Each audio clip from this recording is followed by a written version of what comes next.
जी अस्सलाम वालेकुम, कैसे हैं आप? अच्छा जी, ये जो सीरीज है जिसमें आपको एक सेंटेंस भेजा जाता है और आप इसको सॉल्व करते हैं, यकीन जानिए अगर आपको इस सेंटेंस के बारे में समझ लग जाती है कि सेंटेंस में क्या लिखा हुआ और क्या मिस्टेक है, तो आपको सारी अंग्रेजी आती है। ठीक है ना? तो असल में आप जल्दी जल्दी से मुझे बताएं कि सेंटेंस किससे बनता है। सेंटेंस के अंदर फ्रेजेस होती हैं और क्लॉजेज होती हैं, और क्लॉजेज और सेंटेंस का डिफरेंस तो आपको पता ही है। तो फ्रेजेस बनाने वाले 5 इंडिकेटर्स आपको फिंगर टिप्स होने चाहिए। नंबर 1 कौन सा है? आर्टिकल। आर्टिकल आर्टिकल याद है। दूसरे इसके बाद क्या? Possessive adjectives. आप खुद रिकॉल करें पोजेसिव एडजेक्टिव कौन से होते हैं। डिमॉन्स्ट्रेटिव्स, डिमॉन्स्ट्रेटिव्स।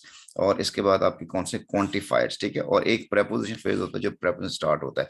ये चीजें आपको फिंगर टिप्स पे आनी चाहिए। ठीक है ना? तो ये बताने की जरूरत नहीं, क्योंकि हम ये पहले बात कर चुके हैं। अब आते हैं सेंटेंस की तरफ। देखिए सबसे पहले सेंटेंस एन आया, एन आर्टिकल है। और साथ ही देखें एन इंच, इच के बाद एक प्रेपोजिशन स्टार्ट हो रहा है। इसका मतलब यह है कि ये जो है, ये एक नाउन फ्रेज हमारे पास आ गई। इसकी इसकी लिमिट यहां तक है। आपको ना चंक बनाना आना चाहिए। चंक का मतलब है ग्रुप के कौन सा ग्रुप किसके साथ जाएगा, तो एन एच या खत्म हो गया। इन अ प्लेस, अब ये देखें इन अ प्लेस सारे के सारा ये एक प्रेपोजिशन फ्रेज बन रहा है। अच्छा, अब ये है कि इन अ प्लेस यू कोई सेंटेंस नहीं बनता। ये यहाँ पे बात खत्म आ रही है यहाँ पे।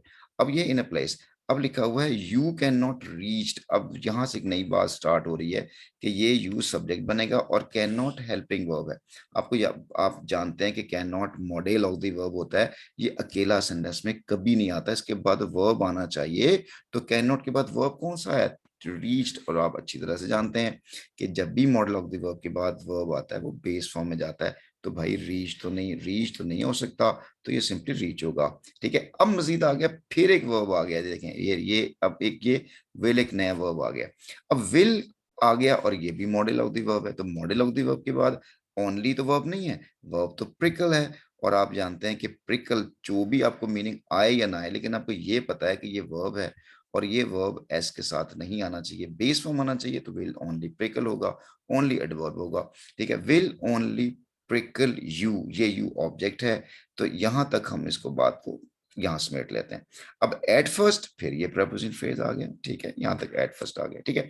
अब मसला ये है कि इसमें मिस्टेक हमने कहाँ कहाँ तलाश कर ली, दो ही मिस्टेक फाइंड आउट कर ली। N H. अब दूसरी बात ये है कि ये जो बात हुई ना विल ओनली प्रिकल, ये विल ओनली प्रिकल का सब्जेक्ट कौन सा है? मतलब हु विल ओनली प्रिकल या व्हाट विल ओनली प्रिकल? तो मुझे बताएं, ये प्लेस प्रिकल करेगा या इच? इच का मतलब खारिश होता है। तो खारिश विल ओनली प्रिकल, कि खारिश सिर्फ आपको थोड़ी सी खारिश करवाएगी, मतलब एक खारिश जो आपको एहसास दिलाती है कि कुछ ना कुछ हो रहा है। किसको हो रहा है? यू हो रहा है। अच्छा, अब ये क्या है? यू कैन नॉट रीच का क्या मतलब है? ये है वो place. Place you can not reach मतलब आपके उस हिस्से पे खारिश हो रही है जहां पे आप पहुंच नहीं पाते हैं। मतलब पहुंचने का मतलब ये है कि आपका हाथ नहीं पहुंचता वगैरह वगैरह। तो विल ओनली प्रिकल आपको थोड़ा बहुत प्रिकल करेगी, मतलब गुदगुदी होगी आपको। फिर एट फर्स्ट, स्टार्ट स्टार्ट में। अब ये जो एट फर्स्ट है ये प्रेपोजिशन फ्रेज है। और ये प्रेपोजिशन फ्रेज का ताल्लुक किसके साथ है? प्रिकल के साथ है। कि कब प्रिकल होगा? तो ये टाइम का बता रही है वो। ठीक है। अब आप कॉमा भी देख रहे हैं और कॉमे के बाद आपको बट नजर आ रहा है। आपको याद आ रहा है ये फैन बॉयज कंजंक्शन है। और फैन बॉयज कंजंक्शन कॉमे से पहले बट को आए तो इसका मतलब है कि कहीं ना कहीं कोई क्या बन रही है, ये कंपाउंड सेंटेंस बन रहा है। और लॉन्गर इट लेस, अब कहेंगे कि इसके पास सब्जेक्ट कौन सा है? ये देखें इट सब्जेक्ट है। और इट किसकी जगह पर आ रहा है? इच की जगह पर आ रहा है। तो लॉन्गर इट लास्ट। अच्छा, अब देखेंगे लॉन्गर फिर क्या हुआ। आप जानते हैं लॉन्गर एक एडजेक्टिव है। और याद रखें एडजेक्टिव जब ई आर के साथ आता है तो कंपेरेटिव आता है। और उसके बाद फिर देखें मोर एक और एडजेक्टिव है। और अगर इससे पहले आर्टिकल दा लगा हुआ है तो इससे पहले भी हम आर्टिकल दा लगाएंगे। ये वाला क्योंकि हम टॉपिक अभी बाद में पढ़ेंगे। तो द लॉन्गर इट। अच्छा, इट अगर प्रोनाउन, आप जानते हैं कि इट नाउन और प्रोनाउन होता है। इसके बाद अगर कोई वर्ब आ जाए, जैसे ये लास्ट एक ऐसा वर्ड है, ये एडजेक्टिव भी है और ये लास्ट वर्ब भी है। ठीक है ना? तो अगर ये वर्ब है तो इट सिंगुलर के साथ क्या आना चाहिए? एस के साथ आना चाहिए। It last the more, but the longer it last, जितनी देर यहां रहेगा, the more irritating it will become. तो इट मोर इरिटेटिंग, या आप जहां पे इरिटेटिंग एज ए नाउन के तौर पर आ रहा है, द मोर इरिटेटिंग, तो उतना ही ज्यादा ये इरिटेट करेगा। It will become. अच्छा, अब ये है कि इट विल बिकम जो है, क्या इट विल बिकम ठीक है या इट बिकम्स है? अब देखें ये दोनों ही हो सकते हैं, इट बिकम्स भी हो सकता है और इट विल बिकम भी हो सकता है। अब आप उसका डिफरेंस समझिएगा। इट विल बिकम जब हम यूज करते हैं तो ये बताते हैं कि इसकी जो पॉसिबिलिटी है ना, वो जो है ना वो 100% नहीं है। मुमकिन है कि कई लोगों को ऐसी खारिश स्टार्ट हो और वो खारिश जो है ना जिस जगह पे हाथ ना पहुंचता हो, तो वो स्टार्ट में थोड़ा इरिटेट करे, बाद में ठीक भी हो जाए।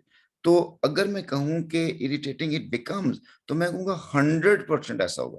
तो 100% नहीं है, इसलिए मैं इसके साथ विल लगाकर इसको बेटर मीनिंग कन्वे करूंगा।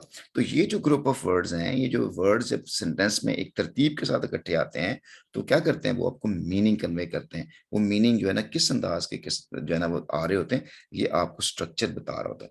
तो आई होप सो कि जिन बच्चों ने इसको बिल्कुल सही अंदाज से किया, वो मुबारकबाद के मुस्तहक हैं। और जिन बच्चों को ये समझ नहीं आ रही है, practice makes you a perfect. आप जानते हैं कि ये जो ईडियम है कि practice makes a man perfect, ये रॉन्ग है। क्या होना चाहिए, perfect practice makes you a perfect man. ठीक है, बहुत सी दुआओं के साथ अपना बहुत सा ख्याल रखिएगा। और देखिए ये चंद दिन है, इन दिनों के अंदर अपने वक्त को जाया मत कीजिए और जम के पढ़ाई करें, ताकि ये सब चीजें आप अच्छी तरह से सीख लें। लें जी, किसी अगली वीडियो तक दोबारा मिलते हैं। Stay tune.